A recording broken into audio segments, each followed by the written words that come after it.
Memasuki pekan kedua bulan puasa, harga kebutuhan pokok masih tinggi dan bahkan beberapa malam mengalami kenaikan lagi. Berikut laporan rekan Naura Syafika dan juru kamera Rizky Julianto dari Pasar Kebayoran Lama.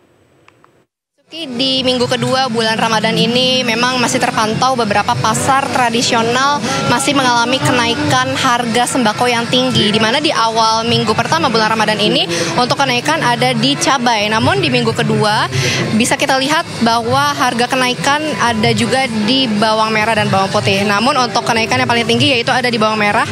Di mana bawang merah yang seperti ini bawang merah Brebes, ini di harga 60.000 per kilogramnya. Dan memang kalau untuk bawang merah Brebes ini menjadi salah satu favorit masyarakat dikarenakan rasanya dan juga wanginya yang lebih pekat gitu. Dan untuk mengetahui kenapa bawang merah ini terus naik, kita akan coba bertanya kepada salah satu pedagang yaitu Ibu Dalimah. Selamat pagi Ibu. Ibu mau tanya, untuk bawang merah ini kenapa sih Bu harganya naik terus? Kosong nih, nggak ada barangnya. Lagi kosong, biasanya gampang nyari dagangan itu susah. Kalau nggak langganan di sana juga nggak dapat. Bener, adanya bawang yang bukan Brebes banyak. Kalau yang Brebes susah, lagi susah emang. Berapa hari ini? Ibu, kalau untuk harga bawang merah itu sebelumnya emang normalnya gitu. Biasanya di harga berapa sih Bu? Sampai 45 paling tinggi itu, 45 ya. Berarti sekarang 60 ya? Sekarang 60. Kalau dari pembeli ada yang mengeluhkan nggak Bu? Ini kok harga naik terus gitu? Nggak tahu nih ya. Barangnya nggak ada. Kalau nggak dinaik yang mau, orangnya berapa aja mau. Yang penting harganya umum.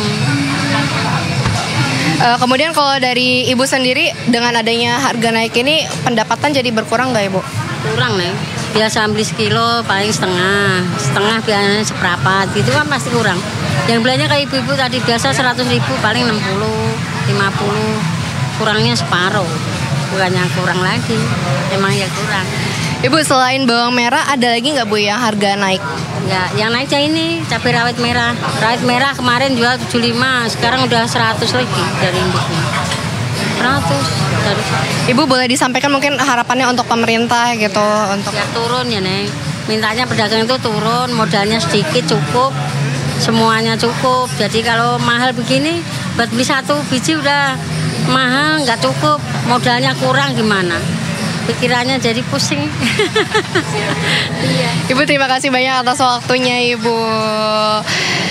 Dan ternyata memang tidak hanya bawang merah saja yang mengalami kenaikan, salah satunya juga ada di cabai rawit merah. Ini memang harganya dari awal bulan Ramadan atau bahkan jauh sebelum bulan Ramadan ini memang terus naik hingga sekarang ada di angka 100.000 per kilogramnya. Namun untuk stoknya seperti bawang merah, kemudian juga cabai rawit merah ini tidak ada kekurangan sama sekali.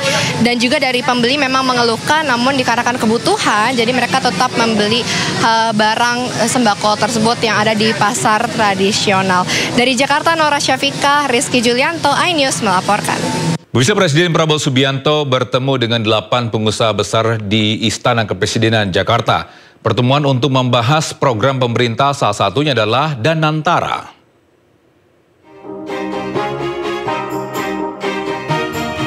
Presiden Prabowo Subianto bertemu dengan 8 pengusaha besar di Istana Kepresidenan Jakarta. 8 pengusaha itu adalah Antoni Salim, Sugianto Kusuma atau Aguan, Prajogo Pangestu, Boy Thohir, Franky Wijaya, Dato Sri Tahir, James Riyadi, dan Tommy Winata. Masing-masing pengusaha tersebut memiliki latar belakang bisnis yang berbeda, mulai dari sektor pangan, properti, energi, keuangan, dan manufaktur. Prabowo pun membahas sejumlah isu strategis, termasuk program makan bergizi gratis, pembangunan infrastruktur, penguatan industri tekstil, hingga upaya swasembada pangan dan energi. Tapi tadi yang saya lihat adalah pertemuan yang sangat baik antara pemerintah yang dipimpin oleh Pak Presiden Prabowo dengan dunia usaha. Kadin, saya sebagai ketua umum datang bersama teman-teman dunia usaha untuk berpikir bagaimana kita satu bisa mendukung program pemerintah untuk bisa mendapat pertumbuhan yang 8%, lalu juga menentaskan kemiskinan. Nah, tadi bicara banyak juga mengenai program-program Danantara. Tadi ada Pak Erick Thohir, ada Pak Menteri Rosan di sana juga bicara. Dan juga tadi di situ ada tamu pembicara luar negeri yang mungkin teman-teman bisa cek Nah, dia juga berbagi pemikiran bahwa Danantara ini adalah suatu terobosan yang luar biasa, tapi bagaimana kita bisa melakukan tata kelola yang baik, investasi yang baik untuk bisa menghasilkan sesuatu yang baik. Arahan Bapak Presiden juga sangat jelas terakhir bahwa ya beberapa hal yang ingin kita laksanakan bersama-sama dengan dunia usaha itu harus transparan, harus terbuka, dan yang paling penting juga investasi itu dijalankan dengan penuh kehati-hatian dan tentunya return yang jelas, return yang baik yang bisa dihitung secara terbuka. Kurang lebih seperti itulah pertemuan pada hari ini gitu. Selain itu, industrialisasi dan pengelolaan investasi melalui Badan Pengelola Investasi Danantara juga menjadi topik utama dalam perbincangan. Tim Liputan, iNews melaporkan. Pak Boy. Iya. Ini pembahasannya spesifiknya soal apa, Pak? Kalau boleh tahu, Pak. Katanya diskusi ekonomi katanya sih. Ya. Ada tamu negara lain juga katanya, Pak.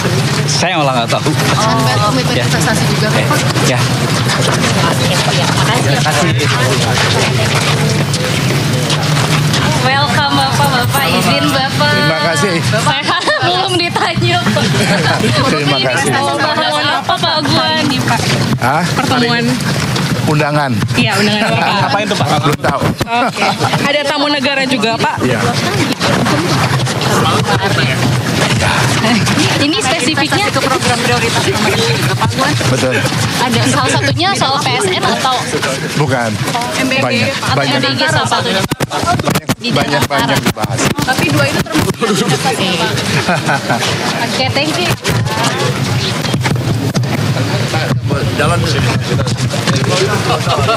belum tahu. Kita diundang aja. Kita diundang. Ini kumpul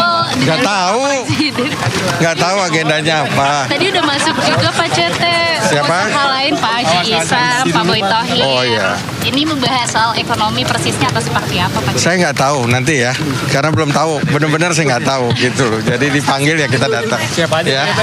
Belum tahu juga. Katanya ada tamu negara lain Pak Cete. Nggak, belum tahu nanti ya, gitu. Ya. Thank you. Pak Herdi, Pak. Pak Herdi.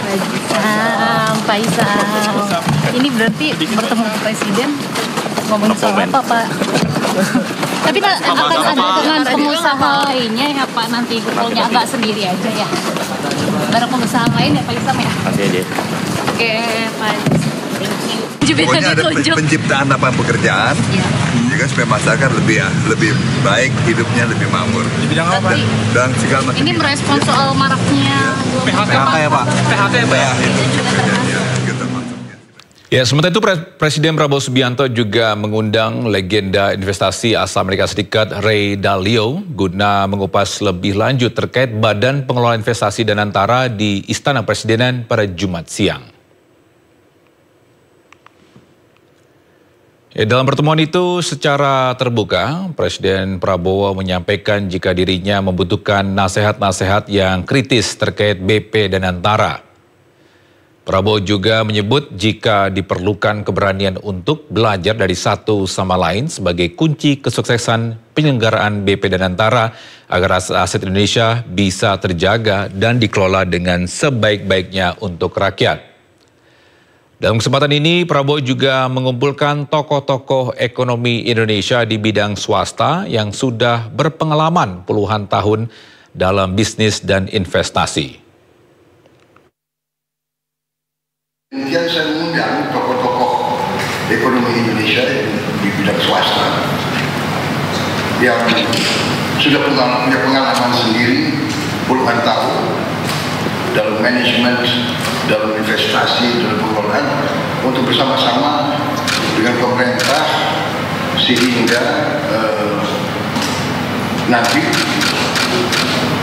pelaksanaan daripada Danantara ini akan dilakukan dengan cermat dan dengan teliti.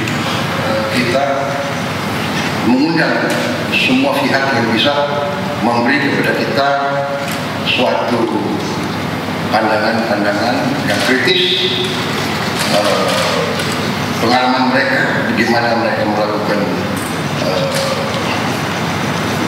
investasi, sehingga nanti pengelolaan aset-aset Indonesia itu bisa dilakukan dengan sebaik-baiknya, sehati-hati mungkin, dan bahwa nanti semua entitas ekonomi kita dilaksanakan dengan efisiensi yang bisa bersaing dengan semua entitas di dunia.